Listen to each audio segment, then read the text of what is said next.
എന്തിനാണ് മക്കളെ ഓവനും ബീറ്ററും കേക്ക് മോൾട്ടൊക്കെ? നമ്മളെ വീട്ടിൽ പഴയ ഒയിഞ്ഞാട് ചട്ടിയും കാലും ഒക്കെ ഉണ്ടാവുമല്ലോ, അതും എടുത്തോളി.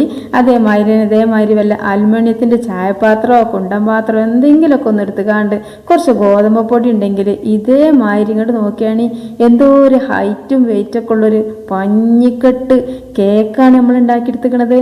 എന്തോ ഒരു ഭംഗി കാണാനില്ലേ, നല്ല ഹൈറ്റ് ഉണ്ട് കേട്ടാ. പിന്നെ ഇത് ഉണ്ടാക്കാനാണെങ്കിൽ ഒരു പണിയില്ല. ഗോതമ്പ് പൊടിയൊക്കെ ഇപ്പോൾ എല്ലാവരുടെ വീട്ടിലും ഒഴിച്ചുകൂടാൻ പറ്റാത്തൊരു മുതലാണ് ഗോതമ്പ് പൊടി. അരിപ്പൊടിയൊന്നും ഇല്ലെങ്കിലും അത് എല്ലാവരുടെ വീട്ടിലും ഉണ്ടാവും. അപ്പോൾ അതിങ്ങോട്ട് നോക്കിയാണെങ്കിൽ ഇതിപ്പോൾ ഇങ്ങനെ നല്ലൊരു കുണ്ടപ്പൻ പഞ്ഞി കേക്കുവാണ്.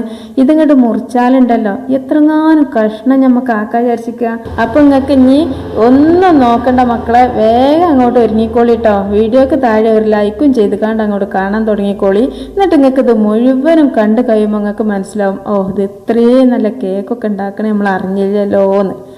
വൈകുന്നേരത്തെ ചായൻ്റെ കൂടിയും നമ്മളെ കുട്ടികൾക്കൊക്കെ വീണ്ടും നമ്മൾക്ക് തന്നെ ഇപ്പം നമ്മൾ എത്ര പൈസ കൊടുക്കണം കടയിൽ നിന്നൊക്കെ ഒരു കഷ്ണം കേക്ക് കിട്ടണമെങ്കിൽ ഇതങ്ങോട്ട് ഉണ്ടാക്കി വയ്ക്കുകയാണ്. അപ്പോൾ ഞാനിപ്പോൾ ഈ കേക്ക് ഉണ്ടാക്കാൻ വേണ്ടിയാണ്ട് നോക്കിയാണ് ഒരു മെഷർമെൻറ്റോ അളവോ കപ്പോ ഒന്നും വേണ്ട നമുക്കിത് ഉണ്ടാക്കാൻ വേണ്ടിയിട്ട്. ഇതൊക്കെയാണ് കുപ്പി ഗ്ലാസ്സിലാട്ടോ ഞാൻ എടുക്കണത്. അളവ് നിങ്ങൾ ഇതേപോലെ തന്നെ എടുക്കണം കേട്ടോ. അപ്പോൾ പഞ്ചസാര നിങ്ങൾ വിചാരിക്കുന്നുണ്ടാവും എന്തിനാ ഇപ്പോൾ ഒരു പ്ലേറ്റിലൊക്കെ ഇങ്ങനെ പരത്തിയെടുത്ത് ഇങ്ങനെ സ്പൂണോട് കോരി എടുക്കണമെന്ന്. അപ്പോൾ എന്താ കാരണം എന്ന് വെച്ചാൽ അതിൽ കുറച്ച് കുനിയന്മാരുണ്ടേനി. അപ്പോൾ ഓല നുള്ളി പെറുക്കിട്ടതിന് ശേഷം ഞാൻ അളന്നതാണ്. അപ്പോൾ ഒരു 3/4 ഗ്ലാസ് പഞ്ചസാര ഒരു മിക്സിൻ്റെ ജാർക്കാണ്ട് ഇട്ട് കൊടുത്തുകാണ്ട് പിന്നെ അതിലേക്ക് ഒരു ചെറിയൊരു കറാമ്പട്ടിയും 2 ഏലക്കായും പിന്നെ 2 ഗ്രാമ്പു ഇട്ടുകാണ്ട് നല്ലോണം ഇങ്ങോട്ട് പൊടിച്ചെടുത്തതാണ് ഇട്ടത്. അപ്പോൾ ഏതായാലും അത് കഴിഞ്ഞ് ഇനി നമുക്ക് ചെയ്യാനുള്ള പണി എന്താ വെച്ചാൽ നമുക്ക് ഇതിലേക്ക് വേണ്ടത് ഗോതമ്പ് പൊടിയല്ലേ. അപ്പോൾ ഗോതമ്പ് പൊടി ഞാൻ നിങ്ങൾക്ക് ആദ്യം തന്നെ കാണിച്ചു തരട്ടാ.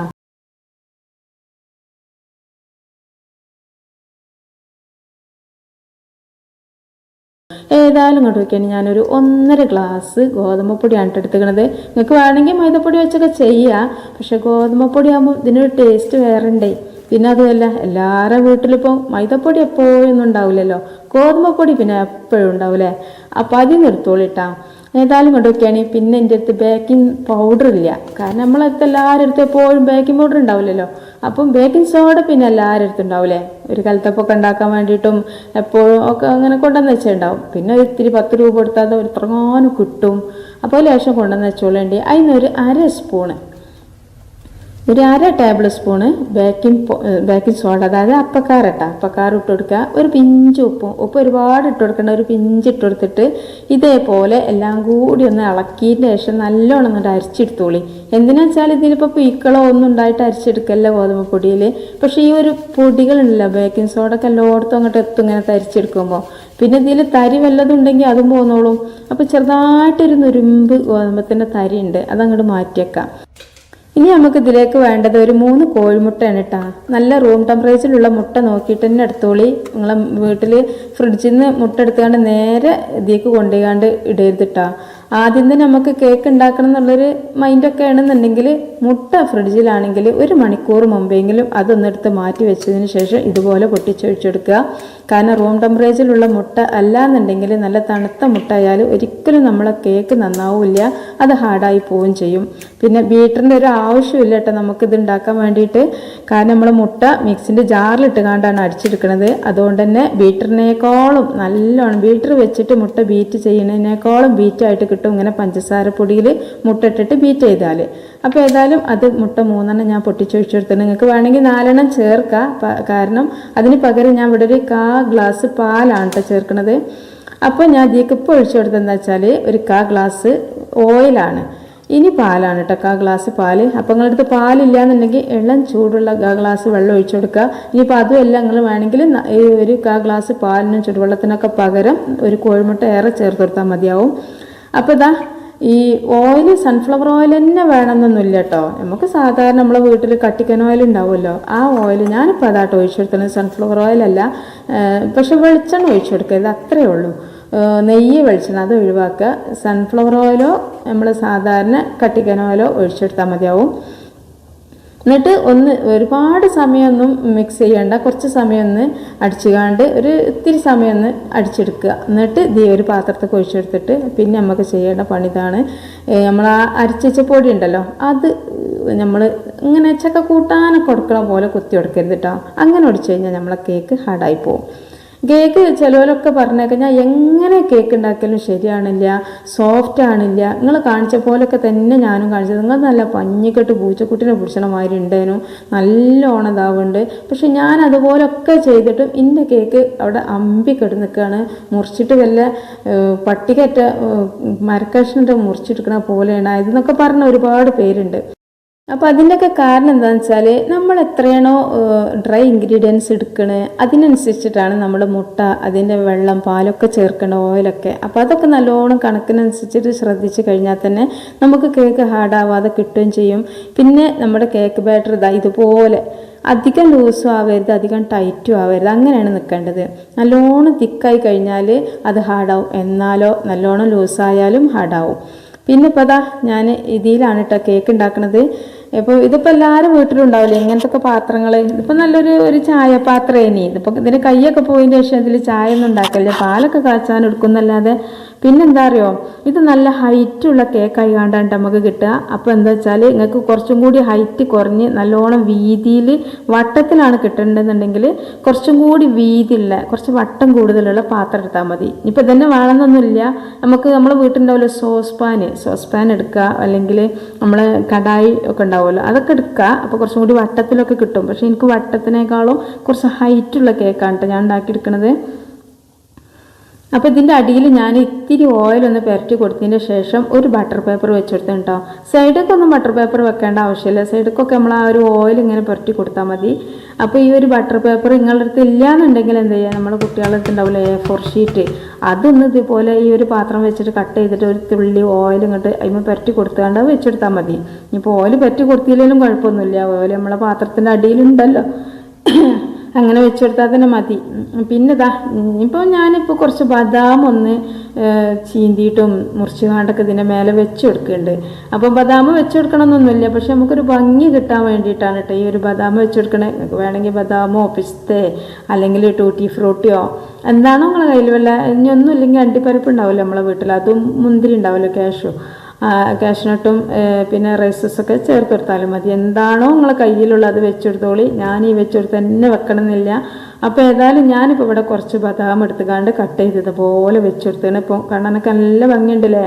കുറച്ച് വെച്ചെടുത്താൽ മതിട്ട്, ഒരുപാടൊന്നും വേണ്ട. ഇനി നമ്മളിപ്പോൾ ഇത് ഓവനിലൊന്നും വെക്കണ്ട, ഇതേപോലെ ഒഴിഞ്ഞാട് ചട്ടി ഉണ്ടെങ്കിൽ അതെടുത്തോളി. ഞാനിപ്പോൾ ഒഴിഞ്ഞൊരു പാത്രം ഇട്ടത്, ഇത് നോൺ സ്റ്റിക്കിൻ്റെ പാത്രമൊന്നുമല്ല, ഒരു ഒഴിഞ്ഞൊരു പാത്രമാണ്, നോൺ സ്റ്റിക്ക് അല്ല കേട്ടോ. ഇത് കുറച്ച് മുമ്പെങ്ങാണ്ട് കുറഞ്ഞ പൈസക്ക് ഇതിലെ കൊണ്ടെടുക്കണോലേക്കൊന്ന് വാങ്ങിയതേനി. ഏതായാലും ഒരുപാട് ഉപകാരമാണ് എനിക്ക് ഈ ഒരു പാത്രം. പക്ഷെ ഇതിൽ നമ്മൾ നോൺ സ്റ്റിക്കിൻ്റെ പരിപാടിയൊന്നും നടക്കൂല. എന്നാലോ ഏത് ചട്ടകോ ഏത് സ്റ്റീലിൻ്റെ കത്തിയെടുത്ത് വരുത്തിയാലും കൂടി ഇതിനൊരു കോട്ടും തേയ്യേ കളറ് പോരൊന്നും ഈ ചട്ടിക്കില്ല. ഏതായാലും ഒരു ചട്ടി ഞാൻ വെച്ചിക്കണ്. എന്നിട്ട് ഹൈ ഫ്ലെയിമിലിട്ട് കത്തിച്ച് കണ്ട് അതിൻ്റെ മേലെ ഇതേപോലത്തെ നൂൽപൊട്ടിൻ്റെ, ഇനിയിപ്പോൾ നിങ്ങളെടുത്ത് വല്ല തട്ട് ഒഴിഞ്ഞാട് തട്ടൊക്കെ ഉണ്ടെങ്കിൽ വെച്ചെടുത്തോളി.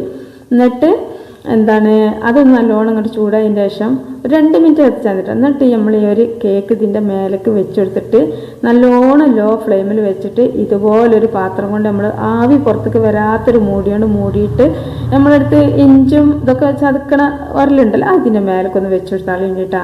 എന്നാലെന്താ അറിയുക, നല്ലോണം അമ്പി നിൽക്കും, ഒരിത്തിരി പോലും കാറ്റ് ഇതിൻ്റെ പുറത്തുനിന്ന് പോവില്ല, ഉള്ളിൽ നിന്ന് പോവില്ല. അപ്പം എന്താവും, ഞാൻ ഏകദേശം ഒരു 10-40 മിനിറ്റോളായിട്ടുണ്ട് കേട്ടോ. കാരണം ഇത്രയും നേരം ആവാൻ കാരണം ഇത് നല്ലോണം ഹൈറ്റിലല്ലേ. കുറച്ചും കൂടി പരന്ന പാത്രമാണെങ്കിൽ ഒരു 10 മിനിറ്റ് മുന്നേ അതിന് 30 മിനിറ്റ് ഉണ്ടാവും. ഇതിപ്പോൾ ഒരു 40-45 മിനിറ്റായി. ഒരു 25 മിനിറ്റ് 30 മിനിറ്റ് കഴിയാതെ നിങ്ങൾ ഒരിക്കലും ഈ ഒരു കേക്ക് തുറന്ന് നോക്കരുത് കേട്ടോ. തുറന്ന് നോക്കിയാൽ നമ്മളെ കേക്ക് ഇങ്ങനെ പൊങ്ങിങ്ങനെ വരുന്ന നേരമാണൊക്കെ ഒരു 20-25 മിനിറ്റൊക്കെ ഏകദേശം 75% വേവായി വരുന്ന ടൈമിൽ നമ്മൾ തുറന്നിട്ടുണ്ടെങ്കിൽ അതിങ്ങനെ പൊങ്ങി വരുമ്പോൾ പുറത്തുനിന്ന് ഇങ്ങോട്ട് കാറ്റ് തട്ടിയിട്ടുണ്ടെങ്കിൽ അത് നേരെ അങ്ങോട്ട് കുഴിഞ്ഞു പോകും. അപ്പോൾ നിങ്ങളൊരു 30-35 മിനിറ്റ് ഒക്കെ കഴിയുമ്പോൾ തുറന്ന് നോക്കുക. അപ്പോൾ ഇത് ഇതുപോലെ അങ്ങോട്ട് പൊങ്ങി വന്നിട്ടുണ്ടാവും. ഇനി പൊങ്ങാൻ ബാക്കിയുണ്ട്, വെന്തിട്ടില്ല എന്നൊരു ഒന്നും കൂടി വെച്ചുകൊണ്ട് ഒരു 10 മിനിറ്റും കൂടി ലോ ഫ്ലെയിമിൽ വെച്ചാൽ മതി. ഏകദേശം ഒരു 45 മിനിറ്റ് എനിക്കായിട്ടുണ്ട്. അപ്പം ഞാൻ അവിടെ നിന്ന് എടുത്ത് തീമെന്ന് എടുത്ത് കുറച്ചൊന്ന് ചൂടാറാൻ വേണ്ടി മാറ്റി വെച്ച് ഇപ്പോൾ ഇതാ ചൂടൊക്കെ ആറി മാഷാ അല്ലാഹ് അടിപൊളി കേക്കാണ് കേട്ടോ. കാണുമ്പോൾ തന്നെ എനിക്ക് മനസ്സിലാവും വലിയൊരു ഉണ്ട, കാണാൻ എന്തോ ഒരു ചൊറുക്ക് അറിയോ. ഇതിപ്പോൾ നമ്മൾ ഓവനും ബീറ്ററും ഒക്കെ ഉണ്ടെങ്കിൽ ഇപ്പോൾ അതുപോലെ തന്നെ മിക്സിൻ്റെ ജാറിൽ അടിച്ചാലൊന്നും ശരിയാവില്ല എന്നൊന്നും വിചാരിച്ച് ആരും നിൽക്കണ്ട. നമ്മളെ വീട്ടിൽ എല്ലാവരും വീട്ടിലുണ്ടാകാനാണ് മിക്സിൻ്റെ ജാറിലെ മിക്സി. അതും പിന്നെ ഇതേപോലെ ചട്ടിയും ഗ്യാസ് സ്റ്റൗവും ഒക്കെ എല്ലാവരും വീട്ടിലുണ്ടാവും. ഓവനും ബീറ്ററൊക്കെ അല്ല അപ്പോൾ നമുക്ക് എല്ലാവർക്കും കിട്ടാത്തത്. അപ്പോൾ ഇതൊക്കെയാണ് എന്തോ ഒരു മട്ടുണ്ട്. ഇനിയിപ്പോൾ ഇത് മുറിച്ച് കാണിച്ചു തരാം നിങ്ങൾക്ക് എങ്ങനെ ഉണ്ട് ഇതിൻ്റെ ഉള്ളെന്ന്. ചിലപ്പോൾ നമ്മൾ കേക്ക് പുറം ഭാഗം കാണുന്ന മാതിരി ആവില്ല, ഉള്ളു ചിലപ്പോൾ പറ്റൽമാണ്. കാരണം നേർക്കൊരു പഞ്ഞിക്കെട്ടായിട്ടോ ഓട്ടോ എത്തിയിട്ടോ ഒന്നും ഉണ്ടാവില്ല. പക്ഷേ ഇതങ്ങനെ ഇട്ടത് തേനീച്ച കൂടറ്റ പോലെ ഉണ്ട്, നല്ലോണം പഞ്ഞായിക്കാണ്, സോഫ്റ്റാണ്. ഇതൊക്കെയാണ് കത്തിയൊക്കെ ഇങ്ങോട്ട് അടിക്കണ്ട് താന്നാണ്ട് പോവുകയാണ്. കത്തിയാണ്ട് വെക്കുമ്പോൾ തന്നെ താന്നാണ്ട് പോയി, ഇവിടെ ഒരു തടസ്സമോ ഒന്നുമില്ല. അതുകൊണ്ടാണ് എന്തിതുണ്ട് അറിയോ, ഇത് തിന്നുമ്പോൾ നല്ല രസമാണ് കേട്ടോ. എന്താണെന്ന് വെച്ചാൽ നമ്മൾ ഇതിലേക്ക് വാനില എസൻസ് ചേർക്കാത്തതുകൊണ്ട് തന്നെ, വാനില എസൻസ് ചേർത്താൽ എന്താണ് കേക്കിന് കുഴപ്പമുണ്ട് എന്നല്ല. പക്ഷെ ഞങ്ങൾ ഉണ്ടാക്കുന്ന സമയത്ത് വാനില എസൻസിന് പകരം ഞാനിപ്പോൾ ഈ ചേർത്ത പോലെ ഏലക്കായും ഗ്രാമ്പും കറാമ്പട്ടിയും കൂടി ഒന്ന് ഇട്ടുകൊണ്ടൊന്ന് അടിച്ചു വയ്ക്കണേ. എന്തോ ഒരു രസം അറിയാം കേക്ക് തിന്നാൻ. നമുക്ക് ചായൻ്റെ കൂടെ ഒക്കെ തിന്നുമ്പോൾ വല്ലാത്തൊരു രസമാണത്. ഈ ഓവനും ബീറ്ററും എന്ന് പറഞ്ഞതിൽ ഒരു തന്നെയാണ് നമുക്ക് വാനില എസൻസും എല്ലാവരും അടുത്തുണ്ടാവില്ല. അപ്പോൾ എനിക്ക് തന്നെ ഇപ്പോൾ എൻ്റെ ഫ്രണ്ട്സ് ഗ്രൂപ്പിലും ഫാമിലി ഗ്രൂപ്പിലൊക്കെ എന്നോട് ചോദിക്കലുണ്ട് ഈ വാനില എസൻസ് എവിടുന്നാണ് കിട്ടുക. അത് ഇപ്പോൾ ഒരു കേക്ക് ഉണ്ടാക്കണം എന്നൊരു വിചാരിക്കുമ്പോൾ ഒരുങ്ങിയിട്ട് കാര്യമില്ല, വാനില എസൻസ് ഉണ്ടാവില്ല അങ്ങോട്ടും ഇങ്ങോട്ടും എന്നൊക്കെ പറയും. അപ്പോൾ വാനില എസൻസ് ഒന്നും വേണ്ട, ഏലക്കായും കറാമ്പട്ടിയും ആരെ വീട്ടിലല്ലാതൊക്കെ എല്ലാവരുടെ വീട്ടിലുണ്ടാവും. അപ്പോൾ അതങ്ങോട്ട് എടുത്തോളൂ വേണ്ടിയിട്ടാണ്. അത് നല്ലൊരു ഐഡിയ ആണ്. നല്ല കഴിക്കുന്ന സമയത്ത് നല്ല ടേസ്റ്റുമാണ്. ഇനിയിപ്പോൾ ഇത് നമ്മളിപ്പോൾ സാധാരണ കേക്ക് ഉണ്ടാക്കി കഴിഞ്ഞാൽ അത് ഏകദേശം ഒരു 8-10 മണിക്കൂറെങ്കിലും കഴിയണം ആ ഒരു മുട്ടൻ്റെ ചൊയയും മണമൊക്കെ ഒന്ന് പോയി കിട്ടാൻ. അപ്പോൾ എന്ത് ചെയ്യുക, ഈ ഏലക്കായും ഗ്രാമ്പൊക്കെ ഇട്ടുകൊണ്ടാണ് നമ്മൾ ഉണ്ടാക്കണമെന്നുണ്ടെങ്കിൽ ആ ഒരു സമയത്തിനൊന്നും കാത്തിക്കണ്ട, നമുക്ക് വെന്ത പാടനെ മുറിച്ച് കഴിക്കാം.